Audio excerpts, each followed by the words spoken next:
It was one of those idyllic summer afternoons where everything felt like it belonged in a postcard. Sunlight streaked golden across the backyard, kids' laughter echoed through the air, and the scent of fresh pepperoni pizza mingled with chlorine. The Wilsons' pool, an above-ground circular thing they'd proudly installed the previous spring, was alive with splashes, cannonballs, and shrieks of joy. 3 kids, barefoot and giddy, bounced between mouthfuls of pizza and wild dives into the shimmering water. A Bluetooth speaker played an upbeat classic, something with just enough groove to get heads nodding and shoulders shimmying. Emily Wilson stood under the striped patio umbrella, half reading a paperback while keeping a lazy eye on her kids. She was sipping from a sweating glass of iced tea when it happened, the moment the air seemed to tighten. The voice cut through the backyard like a jagged blade. "Are you insane? What are your children doing?" Emily blinked, startled. She looked toward the chain-link fence that bordered the yard and saw her, Karen. Short platinum blonde hair stiff with spray, massive black sunglasses that belonged on a racetrack, and a yoga outfit too crisp to have seen a minute of exercise. She looked like she'd just finished yelling at a cashier for not honoring a 20-year-old coupon. Karen's eyes were hidden behind those reflective lenses, but Emily could feel the fury radiating through them like laser beams. "Excuse me?" Emily called, setting her book down, walking toward the fence with practiced calm. Karen pointed, stabbed, the air with her finger. "They're eating. In the pool." Emily turned to glance back. Sure enough, her son was holding a slice of pizza midair, about to take a bite while floating on a neon green raft. He grinned like a kid who just got away with something mildly outrageous. "They're just kids." "It's their pool," Emily said, forcing a chuckle. "It's not exactly a health hazard." "Oh, it absolutely is," Karen hissed. "That is a breach of sanitation. You're contaminating the water system. The HOA will hear about this." Emily blinked again, trying not to laugh. "Karen, it's a private pool. On private property." Karen had already pulled out her phone. "I'm calling the authorities." "You're joking. Does this face look like it's joking?" Emily stared. The woman was dead serious. Karen turned her back slightly, thumb already dialing. "Yes, hello, 911. I need to report a violation. It's urgent. Children eating food in unsanitary conditions." Yes, it's a pool. A pizza pool." Emily's jaw dropped. "You're actually calling the police on my kids?" Karen held a finger in the air, silencing her like a talk show host with a studio audience. "Yes. I'll wait. No, I'm not leaving until someone arrives. This is a disgrace." The kids, oblivious at first, started noticing the tension. The youngest, Jamie, paddled to the side and looked up at his mom. "Are we in trouble?" "No, honey," Emily said through gritted teeth. "We're just dealing with a special kind of neighbor." Karen paced along the fence like a guard dog, narrating loudly for her imaginary audience. "It's a matter of public health. The grease seeps into the water. Birds land. Kids pee. Next thing you know, we've got an outbreak. You're welcome for my vigilance." Emily's eyes narrowed. There was a choice here. She could yell, throw sarcasm, maybe even launch a pepperoni slice at Karen's overpriced yoga top. But instead, she walked back to the table, picked up her phone, and called her husband. "Scott," she said, trying to keep her voice even. "You're not going to believe this. Karen just called 911 because the kids are eating pizza in the pool." A pause. Then from the phone, "Is this a prank? Like an early April Fool's thing?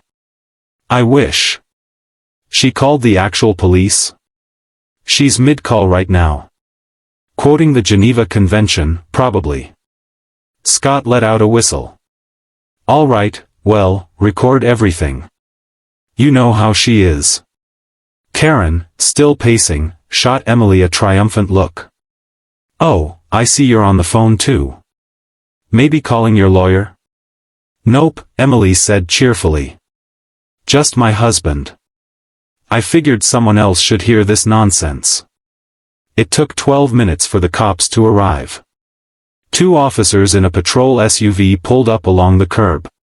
Emily kept her kids in the pool but sat them down on the deck's edge, towels wrapped around their shoulders. They were anxious now, less like kids at play and more like suspects in a very soggy crime scene. The lead officer stepped out, adjusting his sunglasses. Karen practically sprinted to him. Officer. Thank goodness. You've arrived just in time. I've documented everything. Emily crossed her arms, watching the drama unfold like a front-row guest at a bad dinner theater. Karen began her monologue. Children. Ingesting food. While submerged in water. The risk of gastrointestinal contamination is. Ma'am, the officer interrupted, is this your property? Karen faltered. No. But I live next door. And as someone deeply invested in this neighborhood's cleanliness. Are there any injuries? Any threats? Other than to public safety? No. The officer turned to Emily. Can you confirm this is your residence, ma'am? Yes, Emily said. And my pool. And my pizza. He scratched his head. Right. Ma'am, you're well within your rights to eat pizza in your pool. Karen gasped as if he'd just admitted to drowning kittens. That can't be legal. That has to violate something. I've lived here for 15 years. Emily offered a tight-lipped smile. Well, we've lived here for 5. And we have poolside pepperoni parties every summer. You just never noticed, until now. Karen folded her arms. This is not over. The second officer tried not to smile. Ma'am, we recommend you let your neighbors enjoy their yard. Karen pulled herself up to full height, which was still shorter than everyone else there. I will be calling the HOA. And I will be launching a petition. You do that, Emily said, turning to check on her kids, who were now half laughing, half whispering.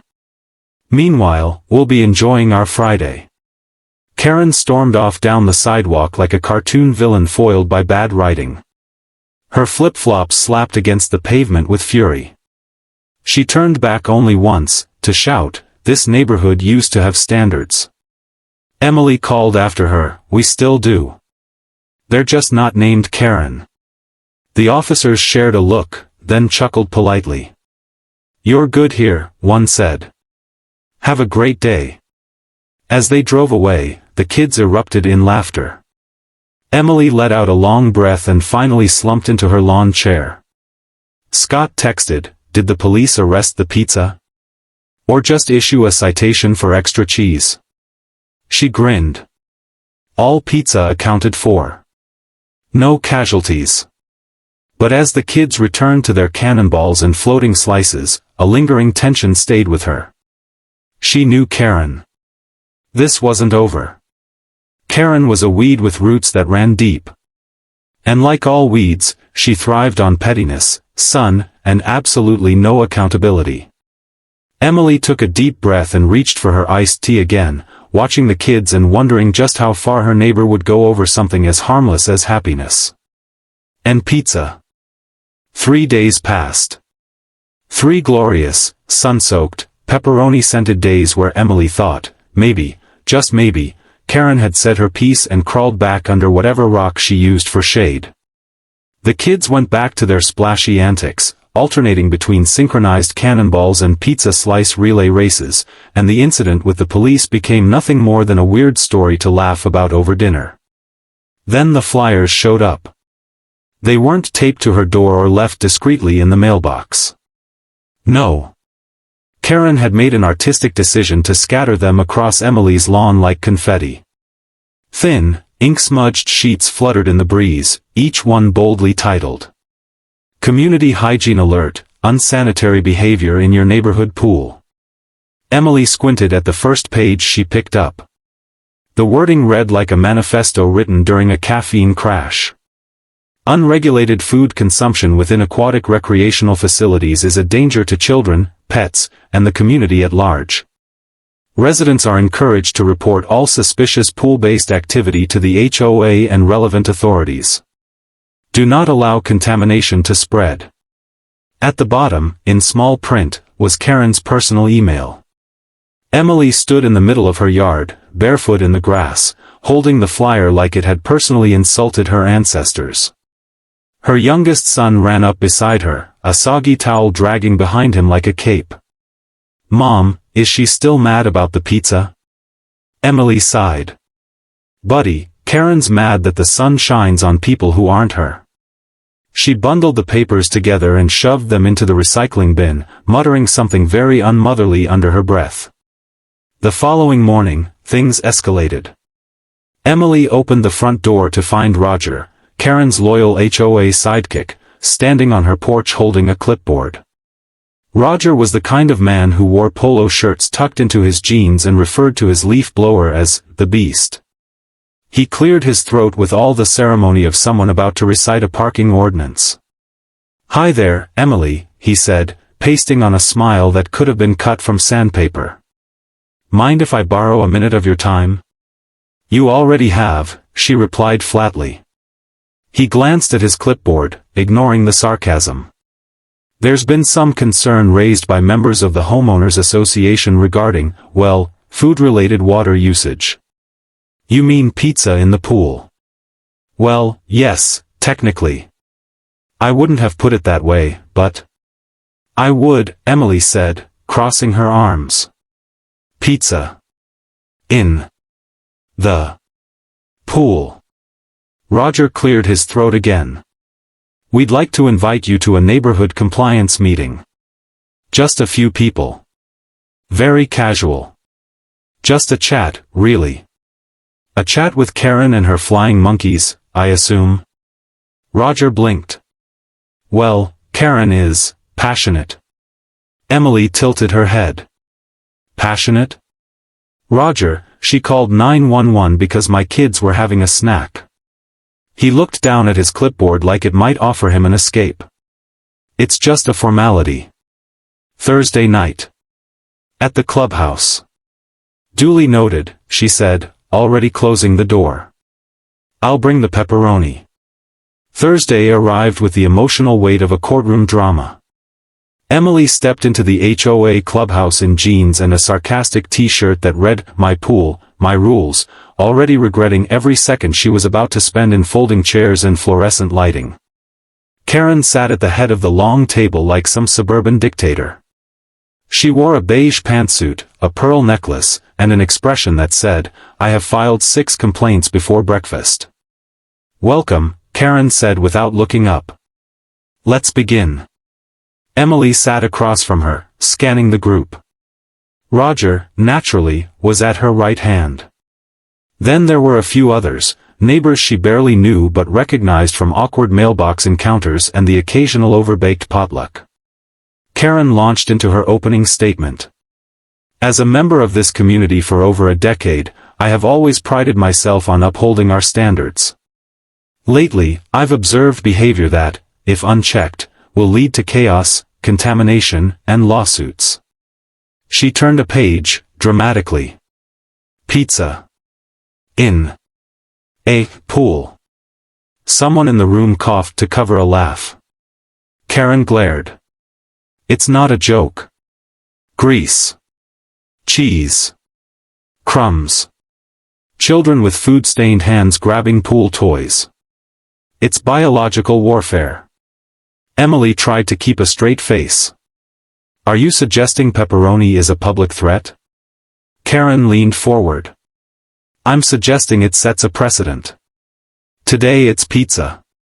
Tomorrow it's tacos. Then burgers. Before you know it, someone's blending smoothies in the deep end." Roger cleared his throat, clearly sensing things teetering on the edge of ridiculous. "Let's keep this productive." "Emily, would you consider not allowing food in the pool?" "No," she said, without hesitation. "I keep the pool clean. The kids are supervised. I check chlorine levels. I skim it every morning. You've got bigger problems if the neighborhood falls apart over a couple of slices." Karen bristled. "So you're refusing to comply?" "I'm refusing to entertain nonsense." The room went silent. Roger adjusted his glasses. "Well," he muttered. "We'll take that under advisement." The meeting ended with no resolution, no vote, just an awkward parting as neighbors avoided eye contact and Karen packed up her stack of laminated articles on E. coli outbreaks like a disappointed librarian. Emily walked home knowing she hadn't won, but she hadn't lost either. But Karen wasn't finished. The next day, a car from the county health department pulled up outside Emily's house. A woman in khakis and a county badge stepped out, clipboard in hand. Her name tag read Linda. Emily met her at the gate. "Let me guess. Someone filed a complaint?" Linda offered an apologetic smile. "Anonymous tip. Something about food contamination and improper backyard sanitation. I'm just here to take a look." Emily stepped aside. "Go right ahead." Pool sparkling. Linda inspected everything. The water. The deck. The pool filter. She even checked for pests and garbage. "You run a tighter ship than some gyms," she said after 20 minutes. "This looks great. Nothing to report." "Glad to hear it." Linda hesitated. "Off the record, is your neighbor Karen by any chance?" Emily raised an eyebrow. "What gave it away?" "She files a lot of complaints," Linda said carefully. "We've got a little bulletin board at the office." As Linda drove away, Emily couldn't help but laugh. If Karen was trying to weaponize bureaucracy, it was starting to backfire. But the final straw came 2 days later. It was another scorching afternoon, and the kids were back in the pool, this time with sandwiches. Emily was inside folding laundry when she heard the knock at the door. This time it was Child Protective Services. The agent introduced herself, said she had to perform a welfare check. Emily's heart slammed into her ribs. "What? Why?" "Anonymous report. Something about unsanitary water practices. Children exposed to biological hazards. Possible neglect." Emily stared, stunned. "You're joking." "I wish I were," the agent said. "We just have to make sure everything's in order." Emily led her around the house, showed her the fridge full of healthy snacks, the clean bedrooms, the outdoor shower station near the pool, the CPR certification on the wall. After half an hour, the agent nodded. "Everything checks out. I'm sorry you had to deal with this." Emily followed her to the door. "Let me guess. Karen?" The agent didn't say yes, but she didn't say no either. When the car pulled away, Emily stood frozen on the porch. This wasn't passive-aggressive anymore. It wasn't flyers or muttered threats or petty meetings. This was war. Her children, had been dragged into it. And suddenly, something in her snapped. Karen had crossed a line. A big, irreversible, no takebacks kind of line. Emily walked into the kitchen, opened her freezer, and grabbed the emergency pint of Rocky Road. As she stood there with the spoon halfway to her mouth, her mind began to churn, not with rage, but with something sharper. Colder. Strategy. Karen thought she could bully her way into control. Thought the system would protect her, shield her from consequences, allow her to manipulate without pushback. But she was wrong. Emily wouldn't shout. She wouldn't escalate the yelling. She wouldn't make a scene. She would do something far more dangerous. She would get creative. Because when someone tries to hurt your kids over pizza in the pool, you don't just fight back. You make sure they never try it again. The next morning, Emily didn't open the curtains like she usually did. She sat at the kitchen table, staring into her coffee, watching the steam rise and curl like silent signals of war. The air outside buzzed with cicadas and sprinkler mist, but in her mind, it was a chessboard now. Every move mattered. Karen had taken her final shot by dragging in Child Protective Services, weaponizing concern to punish joy. Emily had no intention of letting that stand. She picked up her phone and dialed her sister-in-law, Angela. Angela was many things: a kindergarten teacher, a fierce advocate for structured playtime, and, crucially, a rules enthusiast. But she was also a logistical mastermind with the kind of serene composure that made air traffic controllers look jumpy. Emily explained the entire saga in under 4 minutes. There was silence on the other end of the line for a moment. Then Angela said, "You want a counterattack?" "I want a shutdown," Emily replied. "I'll be there in 20 minutes." True to her word, Angela arrived wearing sneakers and a clipboard. She surveyed the backyard like she was about to launch a tactical operation. Emily filled her in on Karen's obsession with the HOA, her delight in obscure bylaws, and her belief that she alone was the gatekeeper of decency in a neighborhood filled with decent people who, frankly, just didn't want to be bothered. Angela pulled out a notebook. "We do this properly. Paper trail. Checklists. Public record." "I like where this is going," Emily said, folding her arms. They started with the HOA regulations. Printed out every rule. Highlighted the sections Karen loved to quote, then cross-referenced those with municipal code. They found loopholes. Discrepancies. Entire sections that Karen routinely violated herself, such as the one banning non-native decorative plants, of which Karen had 3 proudly growing in imported pots on her front lawn. Angela smirked. "You ever notice her garage lights?" Emily frowned. "What about them?" "Too bright. City ordinance says exterior lighting can't exceed 60 lumens if it faces a neighbor's property line." "I bet you've had those beams in your bedroom at night, haven't you?" Emily nodded slowly. Like a lighthouse moved in next door. They logged it. From there, the plan snowballed. First, they compiled a dossier. Yes, an actual dossier. Photos. Dates. Witness statements from neighbors who'd had their own run-ins with Karen, one whose dog had been accused of deliberately shedding on her sidewalk, another whose daughter had been scolded for sidewalk chalk drawings. The pages filled quickly. Then came the real pivot, one that only someone like Angela could have suggested with a straight face. "You remember that petition she started?" she asked. "The anti-pool pizza one? Let's do one of our own. But not about pizza. About behavior. About her behavior." Emily blinked. "You think people will sign something like that?" Angela smiled calmly. "People have been waiting for an excuse." By the end of the day, they had 23 names. Neighbors from across the block stopped by quietly, sheepishly. They signed with small shrugs and muttered words. "She yelled at my son for riding his scooter too fast. She called my garden flag patriotic clutter. She tried to correct my mailman's route."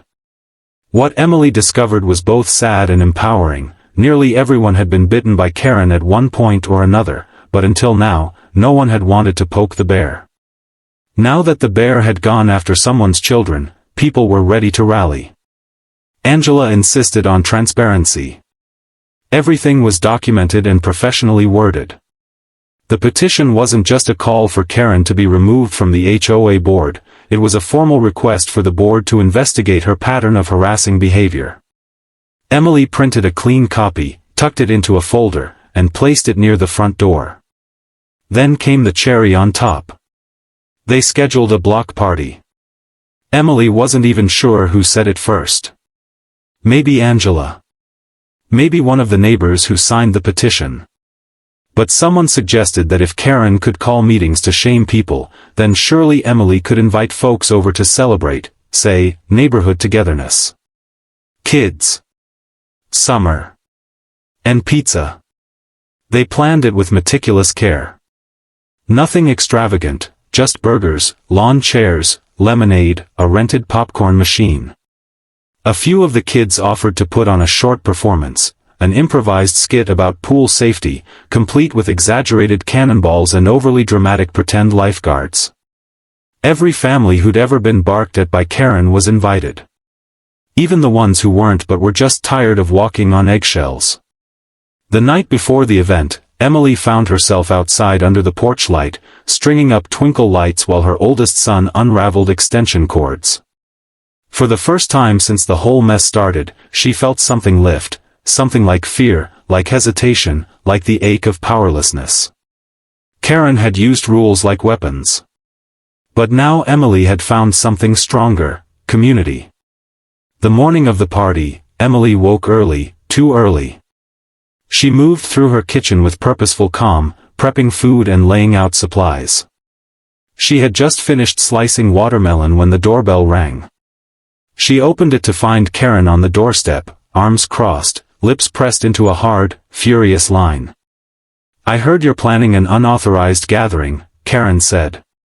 Emily smiled, almost warmly. "You mean the party?" "Oh, it's authorized. Fully. I wasn't consulted. It's not an HOA event." Karen's jaw ticked. "There are noise ordinances." Emily reached over and picked up a paper from the counter. "Not during daylight hours. Not if the decibel level is under 85. Karen's eyes narrowed. "There are trash concerns. Parking concerns. Child endangerment." "I'm sure you'll report them all," Emily said sweetly. "I've pre-filled some forms for your convenience." She held out a folder.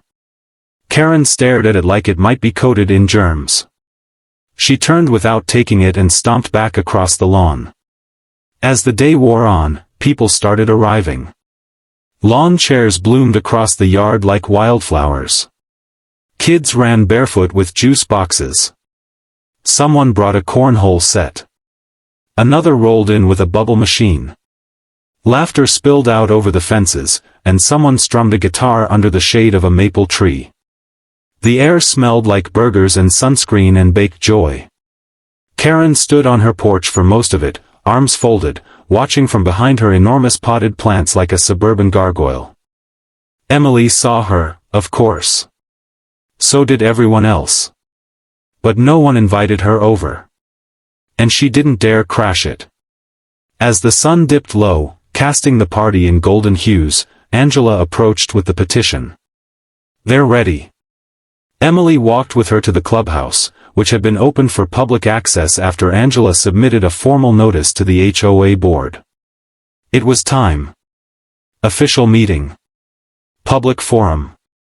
The board members, Roger included, were already there. When Karen walked in behind Emily, her expression twisted with confusion. Then suspicion. "What's this?" Roger glanced between the two women. "Karen, there's been a petition." Karen's lips curled. "A petition? Against me?" "It's not against anyone," Angela said, her tone perfectly calm. "It's a request for the board to evaluate how certain behaviors have affected the sense of safety and community among residents." Karen laughed.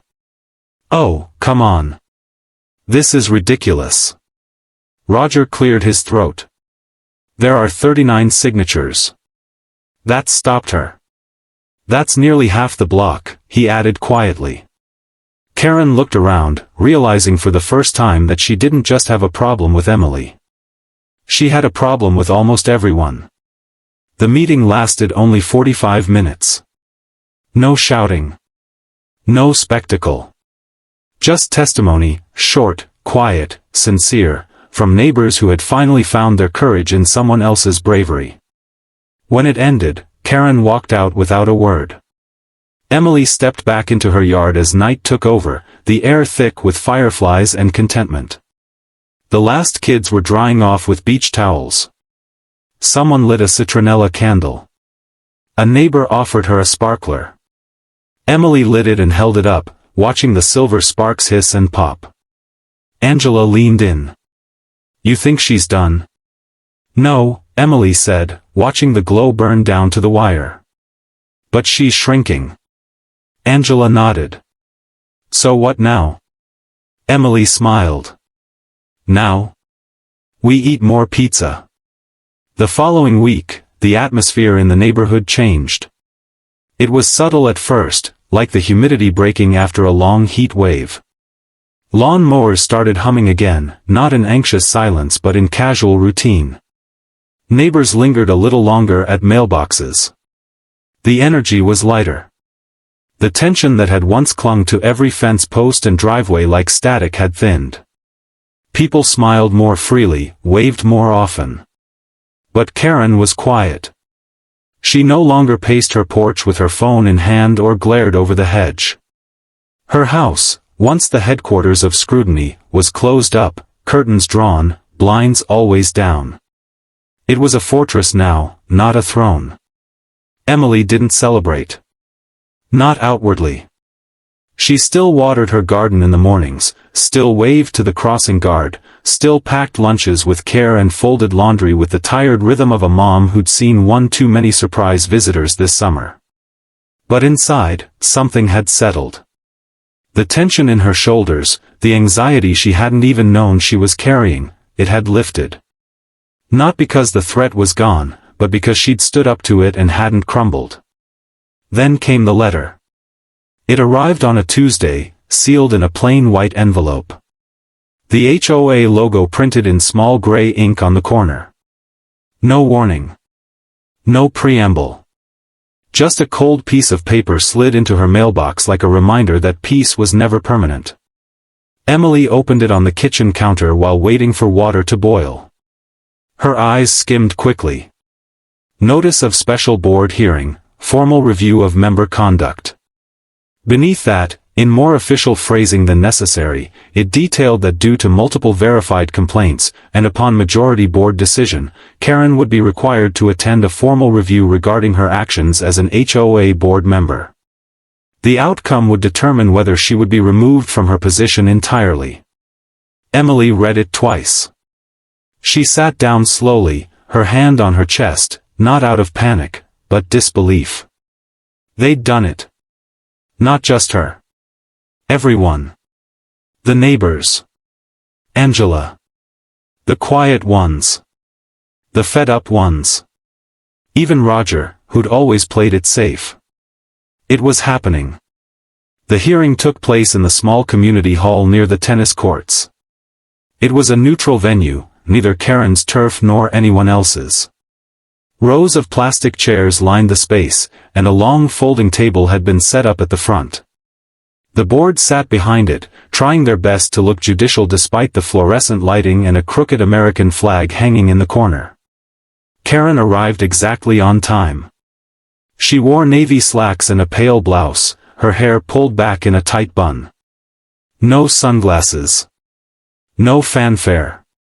Just clipped steps and a tight jaw. She didn't acknowledge anyone as she took her seat at the front, facing the board and, behind them, the 30-odd neighbors who had quietly trickled in to watch. Emily sat in the second row, hands folded neatly in her lap, eyes steady. The board chair, an older woman named Lois with a voice like cracked leather, called the meeting to order. She wasn't the warm type, but she was fair. And now, with no cameras, no headlines, and no Karen-approved narrative, fairness was all that mattered. The review began with a reading of the petition, followed by a summary of reported incidents. Each was delivered without flair. No exaggeration. Just facts. Karen shifted slightly in her chair with every example, each time she'd called authorities without grounds, each flyer left on lawns, each false report, each neighbor she'd alienated. The volume of it was staggering when stacked all together, even more so when read aloud in the sterile quiet of that echoing hall. When it was her turn to speak, Karen didn't erupt like some expected. She stood, adjusted her papers, and began calmly. Controlled. I have always believed in maintaining standards, she said, her voice sharp but smooth. Cleanliness, order, safety. These are not crimes. They are values. This community has changed. I've watched it slide into chaos, people ignoring rules, throwing loud parties, children running wild. There was a murmur, a ripple in the chairs behind her. Emily stayed silent, watching. Karen continued. If standing up for order makes me a villain in your eyes, then so be it. But I will not apologize for caring. Lois raised a hand. Ms. Halperin, no one is objecting to your desire for order. The issue is the way you've gone about enforcing it. Karen's eyes narrowed. Sometimes rules have to be protected by the people brave enough to do it. And sometimes, Lois said with gentle finality, those people cross the line. There was no dramatic vote. No chanting or gavel slamming. Just a quiet announcement after a short recess that Karen had been removed from the HOA board effective immediately. She was welcome, they said, to remain a resident, but no longer as a representative of the community. She stood, gathered her things, and walked out without looking back. As the door clicked closed behind her, the room exhaled. Neighbors stood, stretching limbs and shaking hands. Some clapped softly, others exchanged looks that said finally. Emily sat still a moment longer, absorbing the quiet aftermath. Angela approached, resting a hand on her shoulder. She'll still be around, you know. Emily nodded. I know. But this matters. It does. Outside, the sun had started to dip. Warm gold brushed the sidewalk as Emily walked home, her steps easy, not triumphant. The kids were in the backyard when she returned, tossing a beach ball back and forth across the pool. Music played from the speaker again, light, summery tunes. A half-eaten slice of pizza rested on a paper plate beside the diving board. She paused at the gate, watching them laugh, soaked and sun-kissed, alive in the way only children know how to be. She felt her chest tighten, not from worry, not from fear, but from relief. It was over. Or at least, the worst of it was. Later that night, after the kids had gone to bed and the cicadas began their chorus, Emily sat under the patio umbrella, nursing a glass of wine and watching the pool water ripple under the moonlight. Scott joined her, pulling up a chair and sliding his own glass across the table. You okay? He asked. I think I am, she said. Did she go quietly? As quietly as Karen goes, she said. Which is to say, with silent judgment and the promise of future pettiness. He chuckled. Think she'll be back? Oh, probably. She'll re-emerge with a clipboard and a new obsession. Maybe it'll be lawn heights. Or garden gnomes. Scott raised his glass. To surviving suburban warfare. They clinked gently. Emily looked out at the water again. It shimmered, peaceful now. Unbothered. And in that moment, she realized the victory hadn't come from some grand takedown or dramatic confrontation. It had come from standing firm. From community. From refusing to shrink under the weight of one person's need for control. The pizza in the pool was never the real issue. The real issue was joy. Innocence. The freedom to laugh without fear of judgment. And Emily had defended it, not just for her kids, but for everyone who'd ever been made to feel small by someone else's need to feel big. She smiled, leaned back, and whispered to herself, let them eat pizza.